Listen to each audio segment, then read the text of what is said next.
लो जी, आजकल सियासत के बाजार में एक नया लतीफा गर्दिश कर रहा है जिसे सुनकर हंसी भी आ रही है, रोना भी। आर यू कॉमेडी भी? लतीफा कुछ यूं है कि पिछले साल सैलाब के दौरान मरियम नवाज जहाज में नमाज पढ़ रही थी। नहीं, अभी और सुनिए।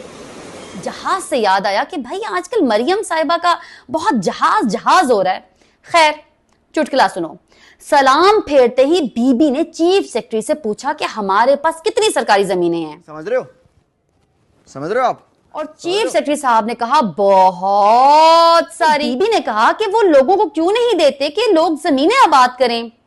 भाई, जिस खानदान पर अरबों के घपलों के इल्जामात हों, जिसकी पूरी सियासत प्रॉपर्टी बनाने के गिर्द घूमती हो, वो अब गरीबों में जमीनें बांटने का मशवरा दे रहे हैं। है ना फिल्मी स्क्रिप्ट?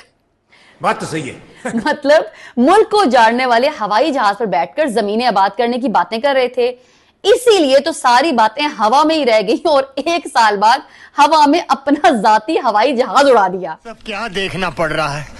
अच्छा है मैं अंधा हूं। वैसे ये ईसा का गवाह मूसा यानी उज़मा जी का फिल्मी स्क्रिप्ट सुनकर लगता है जैसे कोई कॉमेडी सीन चल रहा हो।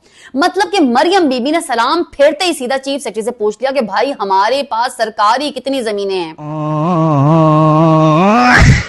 क्या चीफ सेक्रेटरी साहब वहां इमामत करवा रहे थे या मरियम बीबी के साथ शाना बशाना खड़े होकर नमाज पढ़ रहे थे? भाई,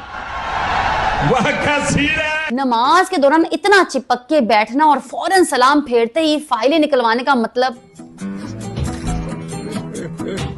तो साफ जाहिर है कि उन्होंने जब सलाम फेरा तो साइड वाली खिड़की से उनको वो सैलाब के नीचे की सारी जमीनें दिखाई देगी। उनके मुंह में उतना ही पानी आया जितना कि सैलाब का पानी था। तो फिर उन्होंने पूछ डाला। वैसे मुझे तो लगता है कि चीफ सेक्रेटरी साहब ने बात ही गलत समझी। जब बीबी साहिबा ने पूछा कि ये जमीनें क्यों नहीं बांट देते, तो बीबी का मतलब लोगों में बांटना थोड़ी था। बीबी तो ये कह रही थी कि भाई ये जितनी जमीनें सैलाब में डूबी हुई हैं, इनका इंतजार मत करो, जैसे ही पानी खुश्क हो तो इससे पहले कि कोई और दावा करे, इन सब को अपने ही किसी करीबी खाते में घोंप लो। चीफ सेक्रेटरी साहब बड़े भोले निकले। उन्होंने समझा कि बीबी वाकई अवाम का दर्द रख रही हैं, जबकि बीबी तो पोस्ट फ्लड प्लानिंग कर रही थी कि अगला कब्जा कहां करना है। नमाज भी हो गई और डील भी फाइनल। लिया है भाई, जहाज ऐसे ही तो लिया है। दुख तो इस बात का है कि आज हमारा मुल्क उस मोड़ पर खड़ा है जहां आम आदमी के लिए 2 वक्त की रोटी मुश्किल है। पेट्रोल की कीमतें इतनी हैं कि गरीब का गला घुट रहा है। बिजली के बिलों ने लोगों के घरों में अंधेरा फैला दिया है और मुल्क में दहशतगर्दी का यह आलम है कि कोई जगह महफूज नहीं रही। जब हम इन हुक्मरानों को जहाजों में बैठकर नमाजों के दौरान फाइल्स और जमीनें शेयर करते देखते हैं तो दिल खून के आंसू होता है। इन्हें यह एहसास ही नहीं है कि ये जमीनें नहीं बल्कि इस मुल्क की अना और इसकी आवाम की उम्मीदों की जमीन बेच रहे हैं। इनके लिए ये सिर्फ एक सियासी खेल है, लेकिन हम जैसे आम लोगों के लिए ये सर्वाइवल की जंग है।